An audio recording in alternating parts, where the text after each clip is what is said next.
1.4 bisa juga dikoneksikan dengan 1.2, bisa juga dikoneksikan dengan 3.3 ya. Jadi menjawab pertanyaannya Ibu Anggun ini susah-susah gampang gitu ya. Maksudnya begini, itu sebabnya kenapa why itu penting gitu ya. Kemarin ya, ini sebenarnya soal poin, soal memberikan reward gitu ya. Walaupun saya sebagai kepala sekolah misalnya sudah berkali-kali mengingatkan atau mungkin memberikan pemahaman gitu ya, masih ada juga guru-guru yang mungkin berpikir tidak seperti itu gitu.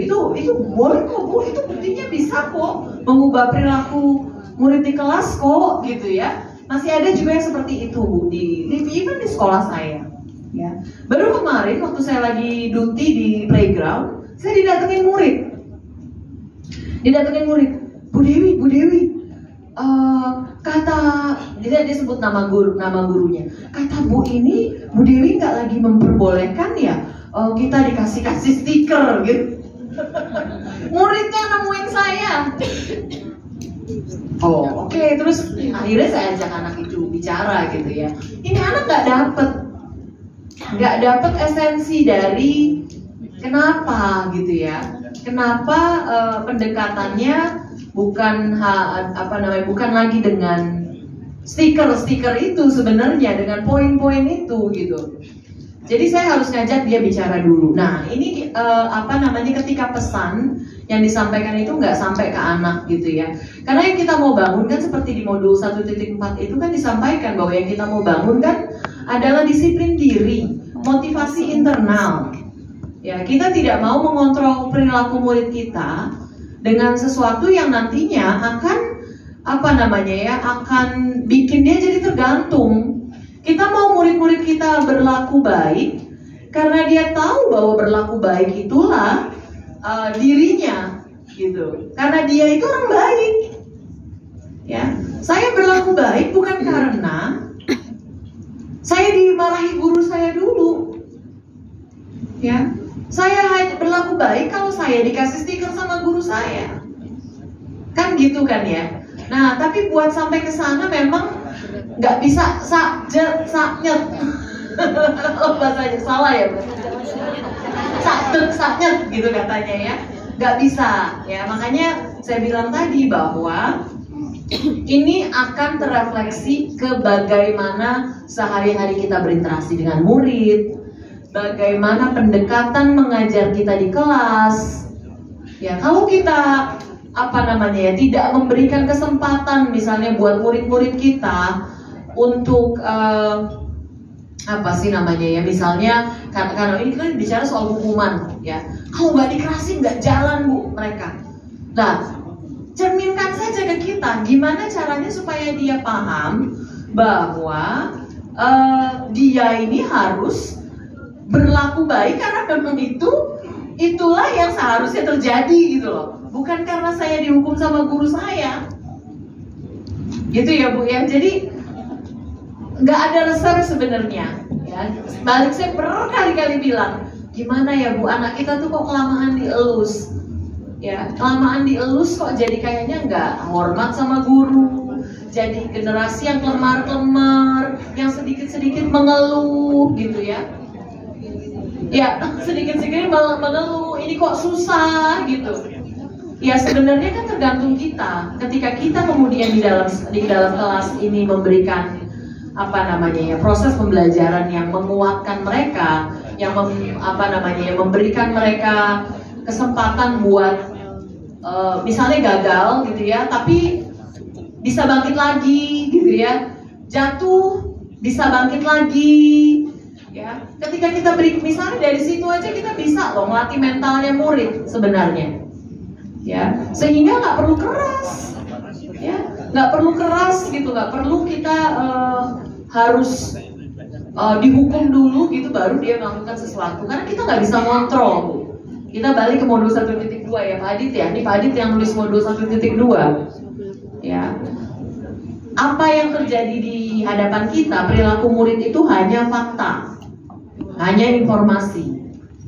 Ya, jadi perlakukan sebagai informasi Bapak Ibu.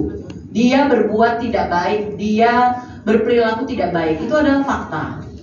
Ingat bahwa di dalam setiap perilaku ada alasan kenapa. Temukan alasannya kenapa. Ya, dan ketika kita sudah menemukan alasannya kenapa, kan bisa jadi mungkin karena dia ada kebutuhan-kebutuhan dasarnya yang tidak terpenuhi, ya. Balik lagi ke teori kebutuhan dasar gitu. Nah, ketika kita kemudian mencoba mencari tahu sampai ke sana, membangun relasi yang baik dengan dia, ya ini yang juga kadang-kadang saya udah berusaha Bu, boro-boro dia jawab pertanyaan saya Bu. Saya lagi mau cari tahu nih kenapa dia begini. Ya, saya akan balik lagi tanya bagaimana hubungan ibu sama dia selama ini. Ya, hubungan dengan murid yang ini nih seperti apa? Ya, apakah kita perlu dulu balik gitu ke memperbaiki hubungan dulu, memperbaiki relasi dulu misalnya, sebelum kita masuk kepada cari tahu gitu. Karena kalau ibu belum kenal sama saya, ibu nanya-nanya sama saya gitu ya, saya pasti udah jawab ya. Siapa nanya-nanya saya gitu ya misalnya. Murid kan juga demikian sebenarnya, kalau kita nggak sedekat itu sama murid, mungkin dia juga nggak terbuka. Ya. Jadi perlakukan perilaku itu sebagai informasi, bukan teorinya gitu ya. Kenapa dia berperilaku seperti itu yang harus dicari tahu. Maaf kebanyakan ngomongnya ya. Ini Fadi mungkin nambahin sedikit. Karena modul 172. Ki Hajar Dewantara itu kan tujuannya Ki Hajar Dewantara dalam pendidikan itu adalah menumbuhkan manusia-manusia merdeka ya. Manusia dengan jiwa-jiwa merdeka. Itu aja yang dipegang. Apa definisi merdekanya Ki Hajar? Beratlah kemerdekaan itu karena tidak saja